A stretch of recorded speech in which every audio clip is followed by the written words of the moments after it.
You'd have a good excuse. Mr. Chairman, I move we pass. Well, thank you, sir. I appreciate your your eagerness. Yeah. I move that Taylor present the bill. Let's get started. Thank you for being here, Mr. Chairman, and presenting your legislation. Let's get started with a word of prayer, and we will get going.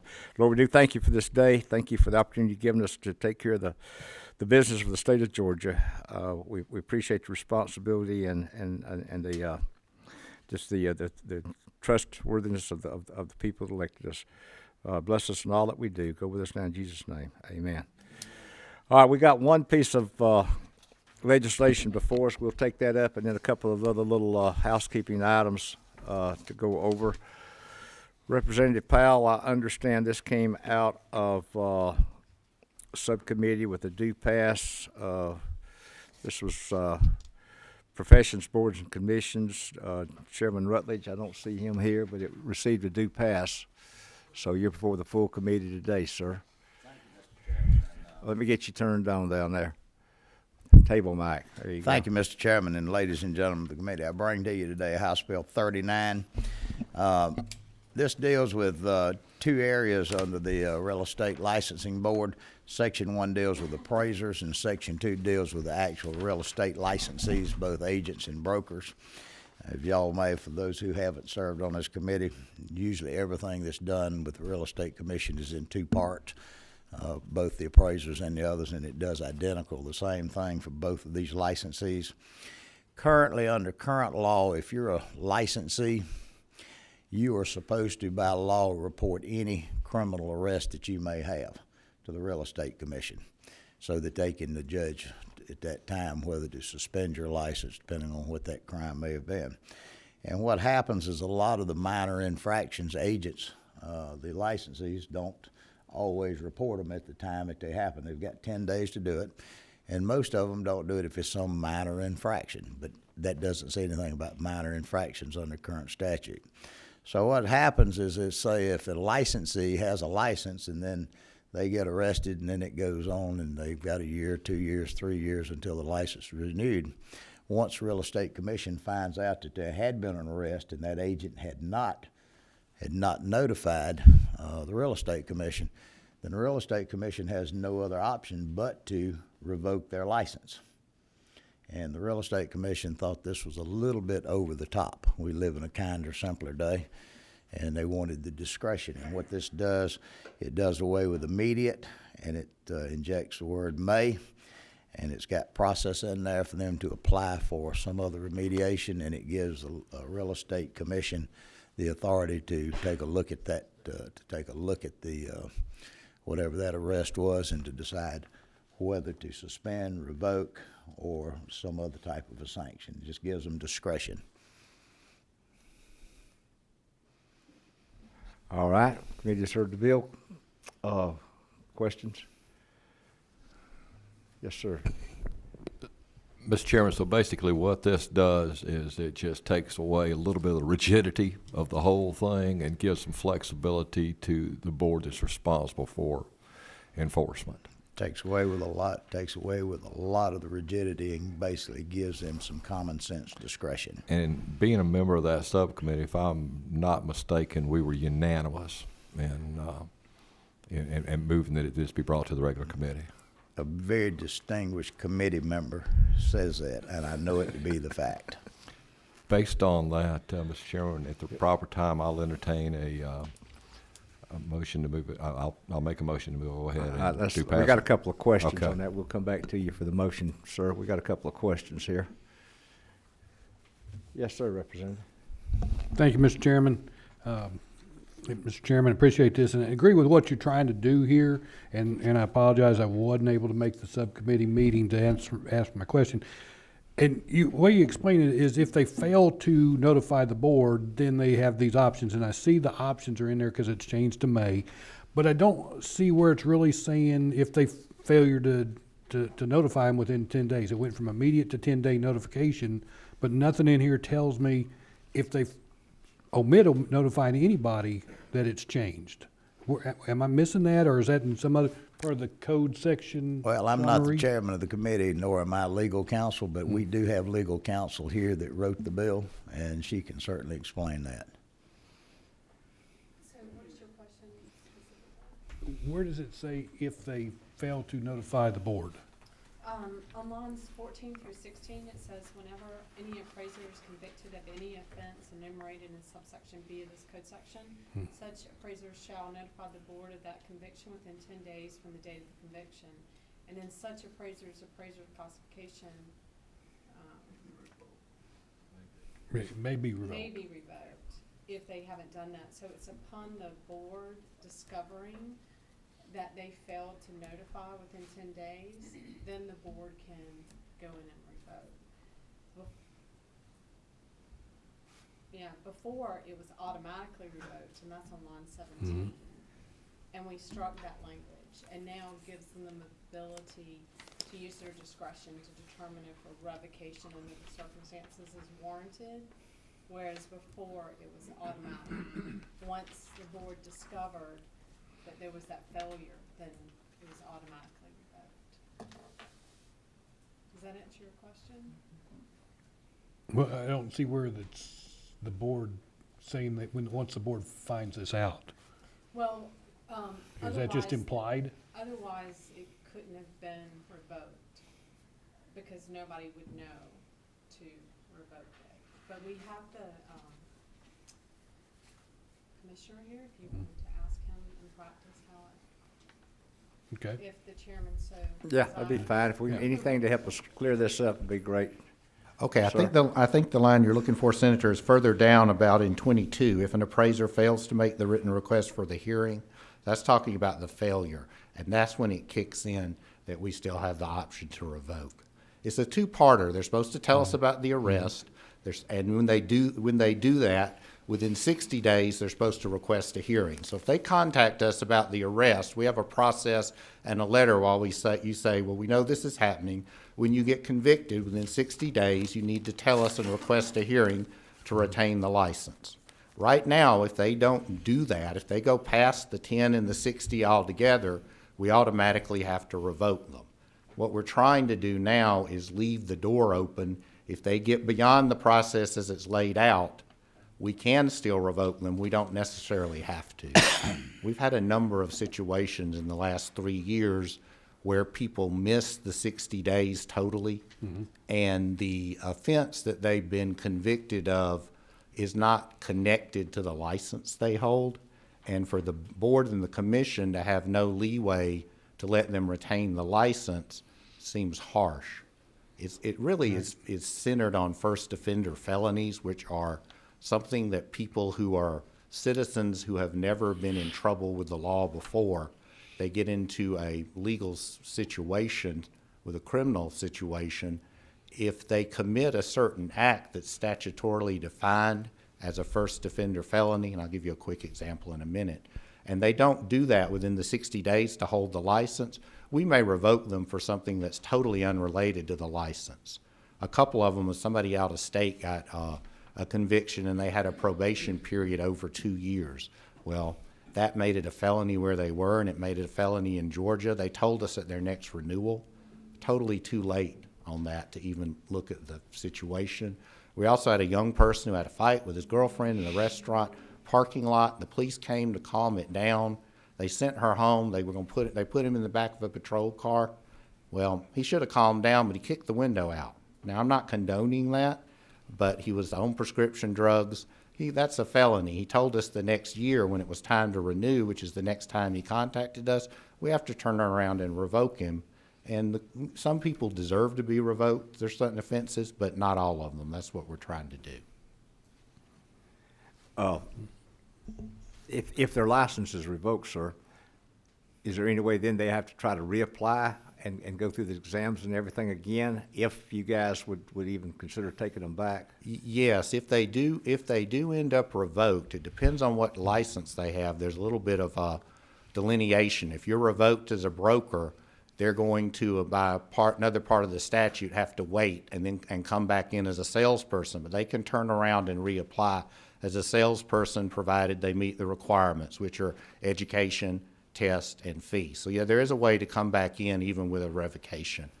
You know, to give you an example on the other side, I've got someone now who's a licensee who we've been following their case, who's in prison for an assault on another licensee as well. They should be, and we're running the 60-day clock. And, you know, the commission in its, is not going to let someone like that after 60 days come back in. We're going to revoke them and say, you know, we can't let you out with people, licensees or people in the public. So we're certainly not trying to say this is a standard practice for everything, but there's a very wide array of things that fall into convictions that we're looking at. Is that 60-day window, is that too long in some cases? Is that standard in boards to have a set window in statute for something like this? I have to be honest with you, I've worked, for 15 years at the Real Estate Commission. I'm not as familiar with the other Well, I don't- licensing, but I believe they all have reporting requirements. I don't know that they're all uniform. Okay, but y'all are satisfied with that 60 days? That seems to work. We for are. you. I feel like that's an appropriate amount of time, especially if they reach out to us in the beginning and we're able to email them the letter that gives them, here's exactly what to do, and then we start running a clock on the computer, basically. Okay. Any other questions, Mr. Gentleman? Number 24, Representative Chairman I Martin. mean, I direct this to Bill's author or the gentleman at the microphone. So I'm going to ask this in the form of a question. Am I to read this to be true that this is not changing your disciplinary model for the offenses at all? It's just simply talking to your ability to have some flexibility relative to the reporting of that offense. That is correct. So nothing we would do today if this bill passes changes if someone's going to have their, or may have their appraiser license revoked because they did something. If that was yesterday, it would be the same it would be after, if this passes and the governor signs that, that's all going to stay the same, Yes, correct? sir. Yes, sir. Okay, thanks for clearing that. I mean, that's the way I read it. I just want everybody to understand. Then the question, I guess to the chairman's point, or somebody asked earlier, I see the 60 days because if you didn't do it in 60 days, you got hit in the head, for lack of a better term. I mean, you do it. So arguably, since you have the may involved, you could shorten that to less than 60 days because if they don't, you still have a lot of discretion that you can work here. But for those people that do have a conviction that is serious, they need to, one could argue since you're not hitting them in the head at six, at the date number, that the days could be shorter because if you do have a serious thing, you would want to know about that sooner than later. So since you have some flexibility, you're not catching the people you don't intend to in order to get the folks you do. I don't, Mr. Chairman, feel the need to move to amend the gentleman's bill, but it's just something to think about. Since you're taking the hammer, you're not having to hit them in the head with a hammer anymore. It may be good to ask the people that have a conviction that you're interested in to get to you sooner than 60 days. I'm sorry, I hit the wrong button there. What was your number? I hit it wrong. 24. Mr. Chairman, I'll be, I will just ask it then in a question. Would it make sense to you, since you now have the flexibility, would you like to get the convictions that you may need to act on sooner than 60 days? I'll do that, to question the gentleman on that relative to that. That would be fine. I have to tell you, we started with something that was already in the statute, and our focus was on the automatic revocation instead of the days, but, I would be fine with 30 days or 60 days. Yeah, sooner the better. Let me ask you one other thing, sir. I don't know if we did or not. Would you state your name and what you do for the record here so we'll have it? Sure. I'm Craig Coffey. I'm the acting real estate commissioner, and, my boss retired on 12/31. This is my first time talking to a committee. Okay, thank you, sir. I'm suitably nervous. Don't be, don't be. All right, we have lit this thing up here. I tell you what, you might stay there, sir. There may be, looks like a lot of questions here. 22. Well, let's go back to this 60-day thing. I'm just sitting here thinking, like, if I was on that board, on your board, first of all, I kind of wonder sometimes if these boards don't get micromanaged or whatever. But at the same time, I've had situations where I've dealt with boards before, and I've taken complaints from constituents where they're dealing with boards and the correspondence gets lost and this and that and everything else. I've got a situation right now that's been drug out over 2.5 years, and nobody can find the paper trail. So I most certainly understand the 60 days and giving the flexibility to the board from that thing. And the other thing, too, on the 60 days, and Chairman Martin, I understand your point. But sometimes the wheels of justice don't necessarily move fast, and in 60 days you may have a better handle on what the infraction was and what the resolution to that infraction was, to where it would help you guys in making a decision. Would that be a fair assessment? I really think the 60 days, respectfully goes to the person telling us more than to us. You know, I mean, the 60 days has worked fine and appropriately. I think it's to the benefit of the person reporting more so than to the commission. But it might be beneficial to y'all if that person has got himself a resolution within the 60 days. Sure, exactly, So- sure. Okay. Number 28. Thank you, Mr. Chairman. Mr. Chairman, thank you for the bill. I think the bill in and of itself is pretty straightforward, and lessening burden and regulation on individual appraisers, I think, is the aim of this and the direction we want to go. So frankly, muddying the waters with some other little details is probably gets away from where we want to go. And I look forward to seconding the motion after you make it at the appropriate Okay. time. We got one more question, looks like. Yes, sir. Thank you, Mr. Chairman, and I certainly don't mean to muddy the waters, just want to make sure, because I agree with what you're trying to do, and I understand it fully. I just want to make sure this is saying what we think it does. Sure. So my question specifically, if I fail to do the 10 days, I notify you 21 days after that. What happens there? I've missed my 10 days. I'm certainly got the 60-day request out there, but I'm in a no man's land, it seems like to me. We focus the consequences on the 60 days and not the 10. The 10 allows us to get the process started and assist you, and you should tell us within 10, but the consequences flow strictly from the 60.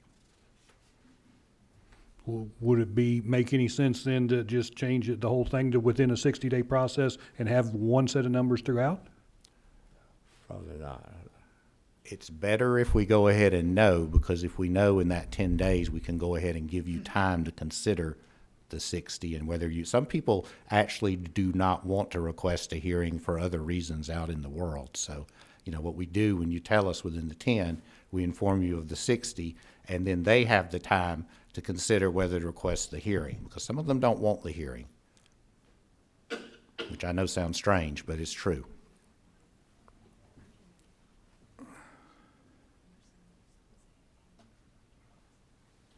Did they get your, we'll let them finish up down there.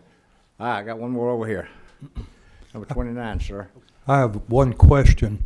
If this bill passes, how will you notify all of your real estate licensees? Well, do you notify them by email? Do you send out a card? Yes. How do you notify them? Yes, sir. There's three things we would do. We have a program we use called Constant Contact, where we would send all of them an email with it. We would post it on the website, and we print a monthly newsletter, and we would put it in the newsletter. And so we would push it out all of those channels. Can you do that within 60 days? Yes, sir. All right, number 22, you got a motion. If there are no other questions, we'll entertain a motion at this time. Based on the discussion, I move that we do pass. All right, thank you, sir. We do have a motion, second do pass. No other questions at this time. What's the mind of the committee? All in favor say aye. Aye. Any opposed, nay? All right, sir. That was a good discussion. Thank you. Glad to see the posture of the Regulated Industries Committee for this session. There's going to be some questions, looks like. Yes, sir. We'll have some others. We've got I'll sign it. We've got a couple of bills that came in to us. We'll probably have more. We worked on this bill last year. It labored in the committee a couple of years. House Bill 123. This is our tattoo studio bill. It got to the Senate. We passed it out, and it got to the Senate last year and couldn't get out. So we're hearing that again in our Regulations Subcommittee. Chairman Welch will be taking care of that one. We had a bill signed today, 175 from Representative Clay Cox, that deals with alcohol sales restrictions within certain areas. That will be coming to Chairman Powell's committee. Now, I sat in on two hearings this week, two of our subcommittee meetings, and I was totally impressed with the way the subcommittees worked. I mean, these guys dug into the legislation. They worked on it. They asked very, very good questions. I just sit there and try to be quiet. But my concern is we didn't have that many of our subcommittee members at these meetings. If we're going to have the subcommittee meetings, if you're on a subcommittee, I would encourage you to be there to hear what's being said so that you'll be aware of the legislation and help foster the discussion on where that legislation needs to go. It was great meetings. Chairman Rutledge is meeting earlier, and then yesterday, Chairman Welch had a good meeting on a piece of legislation, and I appreciate the subcommittee members being there. They asked very pertinent questions, but be at your subcommittee meetings so we can vet this legislation properly, and then be here. Question number 24.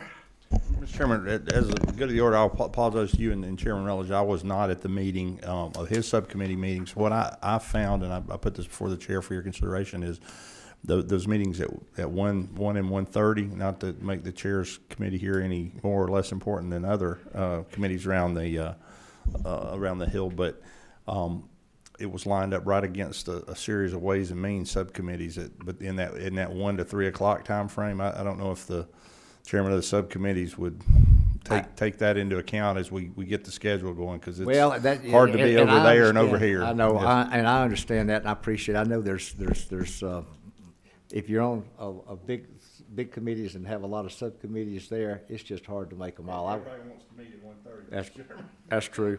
Tuesdays. And, well, we can start some of them at 8 o'clock on, there's a couple of days that's open at 8.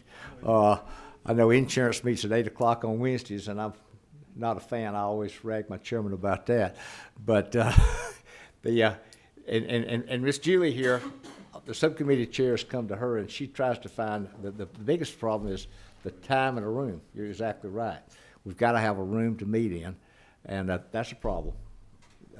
And then, I've just try to be there when you can. I know Ways and Means and other committees, all of them, Health and Human Services.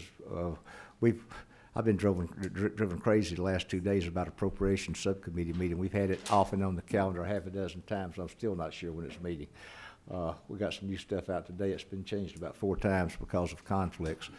But I appreciate that, and I'm not chastising. It's just that it's important to get there, and I understand the conflicts that come up. And we have some today with some members.